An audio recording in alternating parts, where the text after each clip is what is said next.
Саламатсыздар ма, балалар?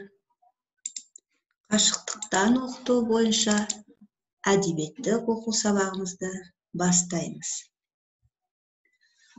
Сабағымыздың тақырыбы ғарышайлақ. Мақсатымыз оқу түрлерін қолданамын, шығармашылық жұмыс жасаймын.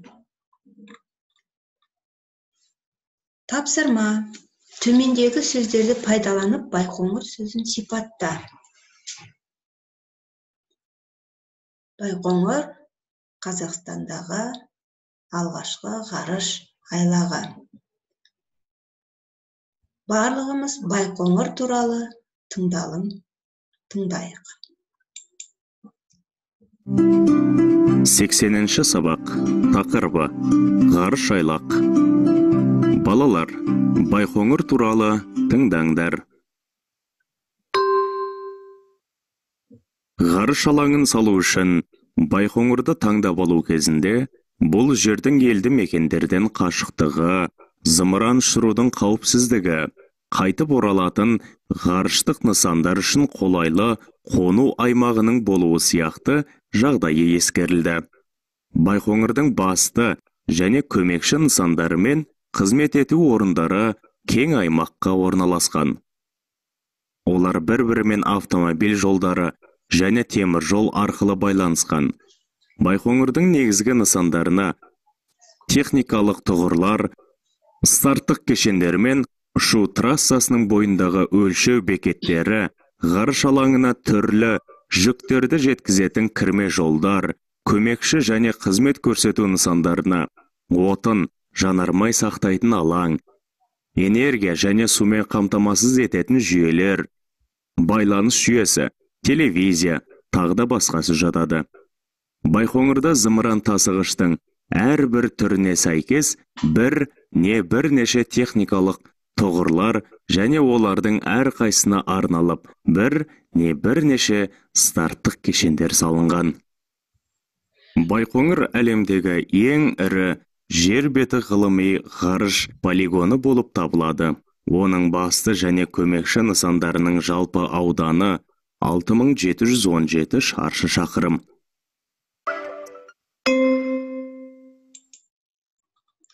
Тыңдалымды тыңдап болсақ,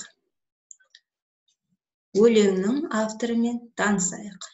Сырбай Мәуленов, ақын, жазушы, аудармашы. Қостанай облысы Жангелдин ауданында дүниеге келген. Жазушы балаларға арналған Барлаушы бала, Құлыншақ, Бала жолбарыс, Қорқақ торпақ, тағы басқа өлеңдер мен әңгімелер жазған. Түсініп оқы. Байқоңыр. Күтіп күнін жаңа бір, көп сарғайып шөл жатты. Байқоңырдан корабль жұлдыздарға жол тартты. 20 миллион ат күші, от дауылды сапырды, зымыранның ақ түсі найзағайдай атылды. Бұлтты жарып бұрқанып, күн шыққандай шығыстан, көкке тура шырқады, бұрқырады күміс шаң. Дала билеп аспанды, түсті көкке жарығы, Байқоңырдан басталды жаңа ғарыш дәуірі. Өлеңнің мазмұнын түсінсек, тапсырмалар орындап көрейік. Байқоңыр бұрын қандай жер еді? Байқоңыр бұрын шөлді жер еді. Ақынның ғарыш дәуірі Байқоңырдан басталды деуінің сыры неде? Байқоңыр әлемдегі тұңғыш әрі ірі ғарыш айлағы.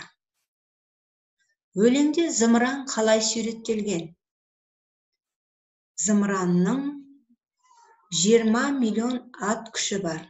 От дауылды сапырды.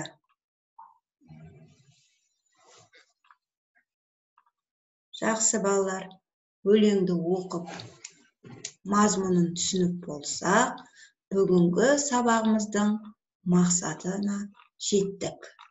Мақсатымыз оқу түрлерін қолдандым, шығармашылық жұмыс жасадым. Осымен әдебиеттік оқу сабағымыз аяқталды. Сау болыңдар.